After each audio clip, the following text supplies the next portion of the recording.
Hello guys, welcome to this video. In this video I will be talking about how to be more persuasive. Now, if you don't know me, I'm called Mikkel. I've built a company with my business partner Christian, where we help coaches, consultants and trainers completely automate their client acquisition through our reliable systems. Because we believe coaches, consultants and trainers should be spending their time doing what they love. And usually that is not marketing. So that's why we go in and take care of that for them. Now, how to be more persuasive. A key aspect to being more persuasive is having a good opener. So getting them to have good first expectations, first impressions. So if you go in, if you want to get someone's email to send them some free samples of a soda, you run a soda company or something, and then a good way to do that is ask, are you adventurous? A lot of the time people, they want to say they are adventurous. They are willing to try some new things, even though most of the time they won't. But then you set it up. They say, yes, I am ready for adventure. I am open for adventure. Then you go and ask, okay, then can I get your email to send you some free samples? Sure. Then instead of only about 33% of people give the email address, then it spikes up to 75%. Just a good opener right there does a lot of things. Or if you're trying to sell a piece of furniture on a website, then you also want the background to match up with what the feeling they should get when they look at the furniture. Money, then cheap. Clouds, soft and comfortable. Then you also have to put it up so that it seems like they are even more soft. So you have to market them as soft. And then if you have clouds in the background, it reconfirms their belief. Oh, it must be soft. As well as if you want to boost it even more, then you have to also include competitors as well. But include the competitors where they focus on costs or durability. And then yours will stand out as, these are the ones who maximize the comfortability. You know what? What I want from a sofa is it's actually comfortable to be in. Or if you wanted to sell a durable piece of furniture, then you just have to have 4 or 5 others where they focus on comfortability. Then they'll be like, oh yeah, I actually want a piece of furniture that is durable and will last for a good while. You just have to set it up so that you are unique. You stand out from the rest.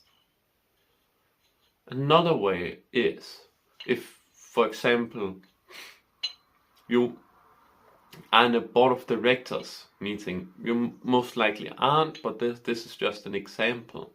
Then you don't want to be before or after the person you want to, who has the saying power. You want to be across from that person. If you're before that person, then he's thinking about what he should be talking about and all that. And afterwards, he's thinking about how he could have said it better or different. It is better that you are across from him, because then you're also the focus on his eyes, and then you're the focus in his mind as well, because you are across from him.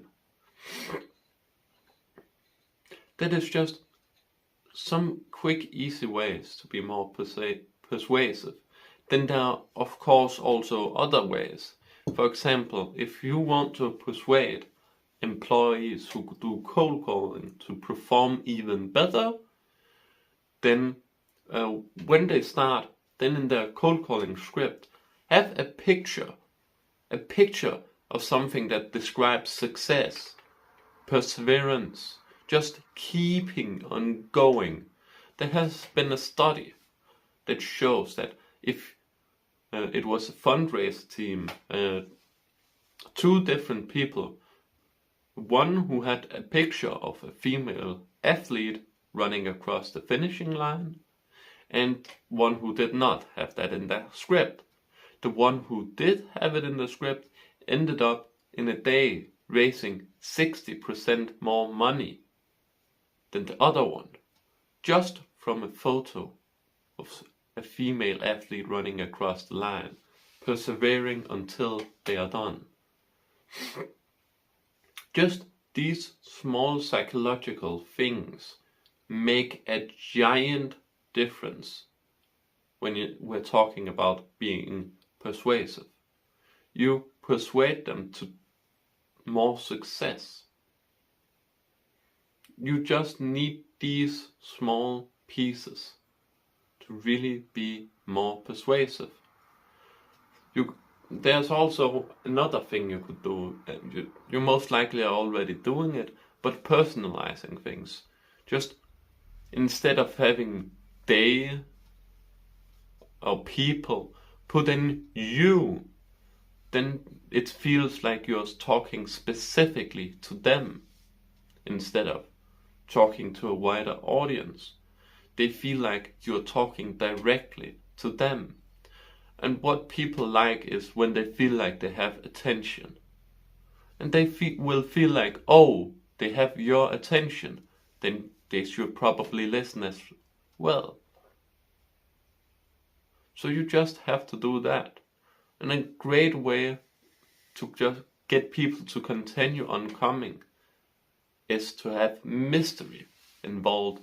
Instead of questions and answers, then have mysteries and solutions.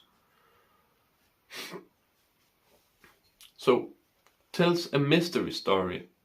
If you, for people to come, tell a story, but don't end it yet. End it the next time, in the start, rather in the end actually. Then in the start, tell a story.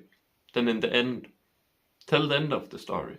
People will stay then, because what people like is when they get answers, they get to the truth of the matter. And if you put it up into a mystery story, so something mysterious, then people don't feel like it's just a question and an answer. No, they feel like there's more to it. So they are more willing to listen as well. It is such a powerful tool to leverage to get more people to stay persistent, to come. If you do that in your coaching or consulting business, then people also won't skip out. Most likely they won't either, but it's just a little bonus. And they will also feel like you help them even more because they listen even more. You also have to remember that how the world is structured is really much me.